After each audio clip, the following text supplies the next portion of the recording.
Sa totoo lang no, hindi naman talaga rin natin masasabing lahat ng mga government projects ay napakabagal gumalaw, napakabagal lang usad or napakamalamyang kumilos sila or mag-develop no ng kailang projects no. So kita naman natin dito sa Davao River na meron tayo dito ano nakikitang flood control splash esplanade no. So parang double purpose ho itong infrastructure na to dito nakikita ho natin kasi nga flood control na siya, esplanade pa or walkway pa siya no. So magiging ano siya parang daanan na papuntang Riverside or papuntang Magallanes no or somewhere like downtown area for the heart of in the heart of the city like Davao City Hall. So pwede tong madadaanan dito. Actually dito naman talaga dati yung daanan kapag ikaw ay taga Barangay Bukana or Bulton or dito sa parte na to dito no. Ito nga kinatatayuan natin. Tapos meron kang pupuntahan sa downtown area. So pwede kang pupunta ng Gaisano Grande Ilustre, pupunta ka ng City Hall, pupunta ka ng People's Park. Talagang ito yung daanan ho dati talaga dito. Hindi ba kahit wala pa man to dito no, hindi pa to de-develop no. Kasi meron tong daanan. Tsaka may mga pa-parking nga to dito dati. Basta ano na to dito dati, parang riprap lang no. Riprap lang ang area dito dati tapos manipis na riprap. Oo, basta ano na siya pang flood control. Tapos itong area na to dito is madadaanan yan or dyan tayo dumadaan papuntang Magallanes Street or Magallanes Avenue no? So pagka parang shortcut so instead na kunyari galing tayong Ecoland Terminal, so dyan lang naman malapit no Ecoland Terminal. So kung galing tayo sa Ecoland Terminal maglalakad lang tayo papuntang City Hall.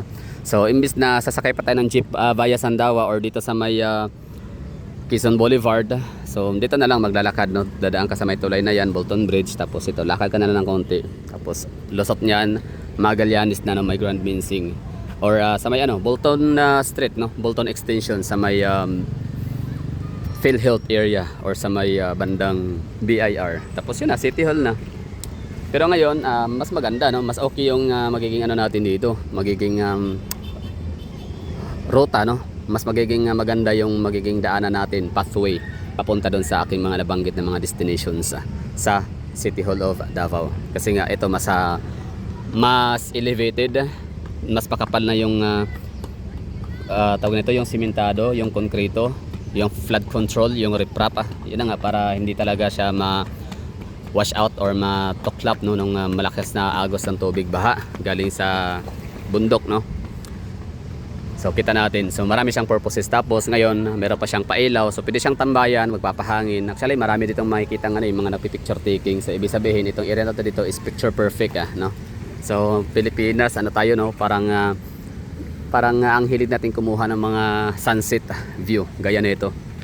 So marami tayong mga napapansin dito ng mga nagpi-picture taking, na nagsi-selfie, nagti-TikTok na ginagamit nilang background itong napakagandang orange color na yan no, yung parang Aurora Borealis low budget edition no, Philippine version.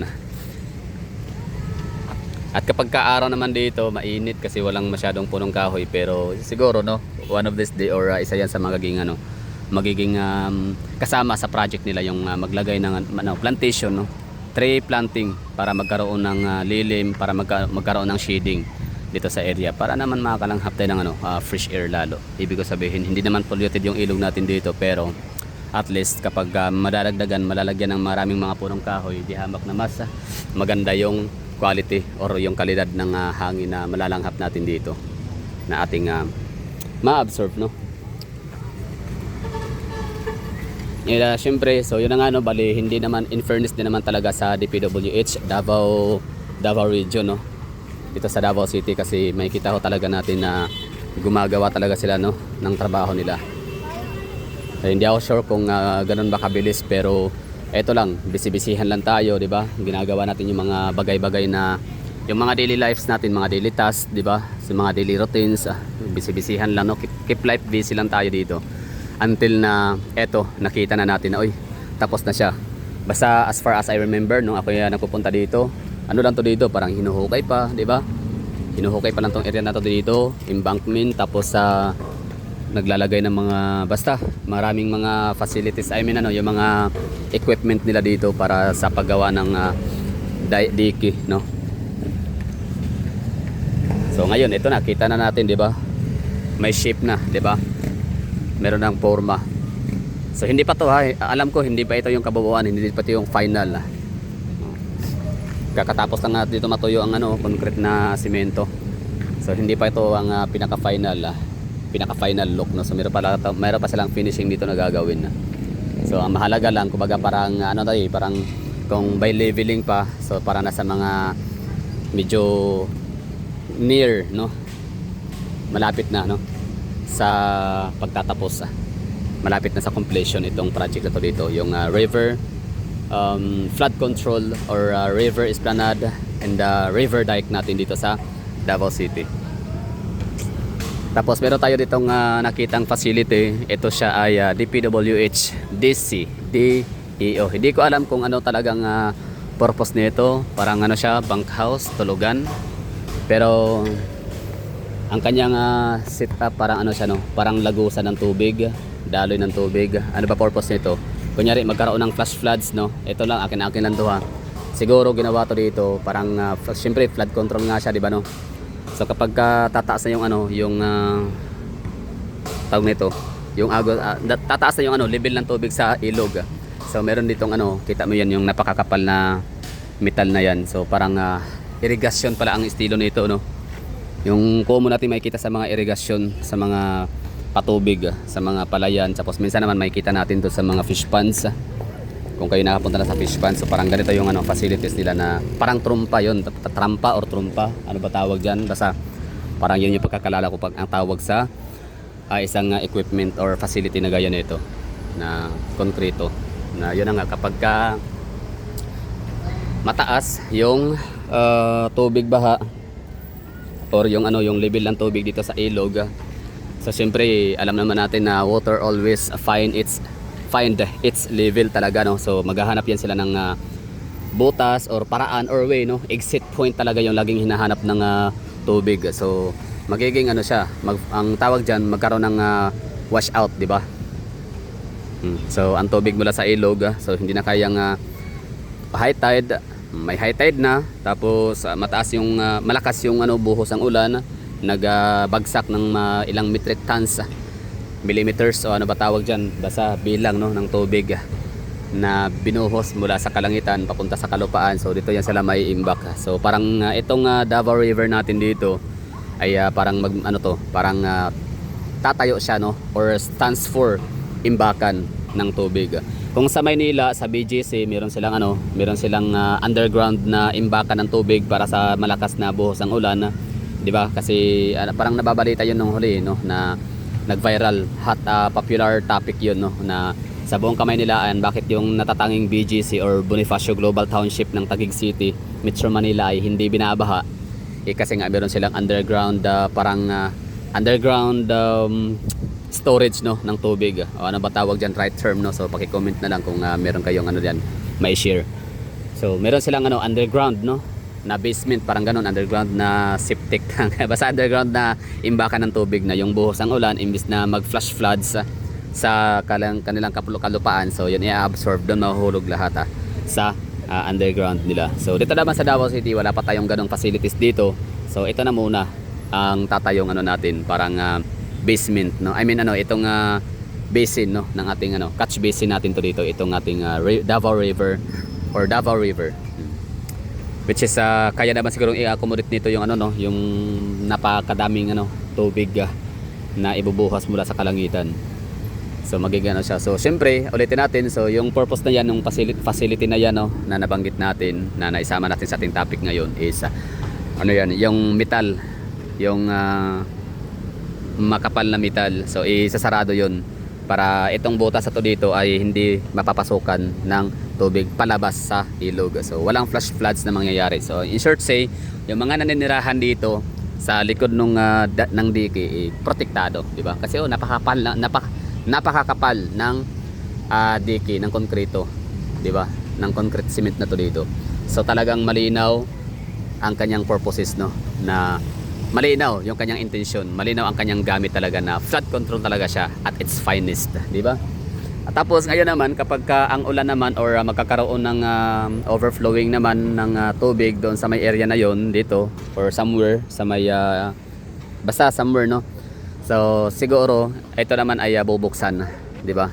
Para diretso sa ilog. Yun lang yung ano ko, yung pagkakaintindi ko lang yun. Yun lang yung pagkabasa ko, pagkakaintindi sa aking mga nakikita dito. So kumbaga based on my observation. So I might be wrong, I might be right. So kayo nang bahala diyan, no. So pakidagdag na lang. Oo nga pala, if you're watching this Davao, taga Davao ka ba na nanonood nito? Ako pala hihingi ng abiso sa inyo, no, or parang recommendation or suggestion or parang kung agree ba kayo, no, or okay ba sa inyo na gagawa tayo ng panibagong channel na exclusive lang talaga siya. I mean, hindi man siya exclusive, like gagawa tayo ng channel na more on Davao City, yung natin topic, content. Kasi dito kasi sa channel na to, Nagalada Explorer, ang kasi natin dito, mga content, nagiging mikos-mikos na siya. Like para sa akin hindi na siya maganda. Para sa akin lang hindi na ako nagagandahan kasi meron akong travel vlogs, meron akong mga tips and ideas, meron akong mga tutorials, 'di ba? How to, mga ganun, paano, magkano, ano nga ba. So siya, kumbaga applicable siya for all ang target ko na audience dito is nationwide or kung pwede pa pang international, kaso nga lang hindi naman tayo magaling sa English, kaya okay na tayo sa national na lang, no, nationwide. So yun na nga, from Luzon, Visayas and Mindanao, meron ho tayong makikater na mga viewers, mga audience. Yun nga lang, parang kumbaga nagkakaroon ako ng konting guiltness kasi nga meron tayong nag-subscribe sila, andyan sila nananatili, no, nakakapit sa channel ho natin, hindi sila andyan pa rin sila, no, na nakasubscribe, nakadikit pa rin, ibig sabihin na naka-notify pa rin sila sa akin. So every time na ako mag-upload ng video, yan naman hindi naman related sa kanilang interest. For example, mga taga Iloilo, taga Bacolod, taga Cebu, taga Luzon, and some part of Mindanao. I mean, sa Mindanao walang problema kasi Davao City is big thing Davao City is a relatively hot topic and the interesting topic talaga to sa mga taong nakatira sa Mindanao, 'di ba? So okay lang. Pero yung inaalala ko yung mga taga Luzon and Visayas na wala naman sila talagang kumbaga hindi nila nakasubscribe sila sa akin kasi nga lang na-feature ko yung lugar nila, napuntahan ko yung lugar nila, 'di ba? So nahagawa ko tayo ng mga content, no, featuring yung kanilang mga beloved regions, provinces and cities and municipalities.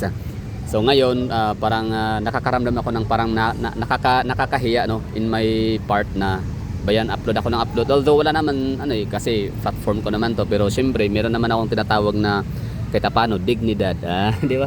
Oo, totoo yan. Parang ako nahihiya. Kumbaga parang pasintabi, tabi po, parang gano'n, no? Kung pwede pa lang sabihin ko lagi yun every time na ako tatakil up ng or magko-content na, oy, pasensya na, this video is exclusive for Davaoenos only or taga Mindanao. Parang gano'n ba?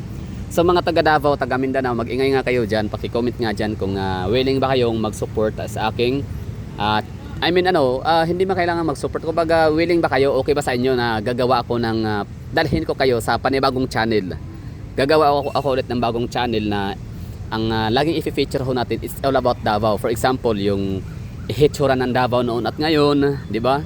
Yung hitsura ng Davao City 10 years ago, 20 years ago, 5 years ago. Ano nga bang pinagkaiba ng Davao City noon at ngayon? Siyempre, hindi naman kasi makaka-relate yung mga subscribers ho natin from Luzon and Visayas. Di ba? Kasi nga hindi naman sila taga Davao. Not unless kung except lang to those sa mga Davaoenos na dito pinanganak, dito nakatira, na ngayon ay dati dito lumaki at ngayon ay nakatira na sa ibang lupalop ng planeta, di ba?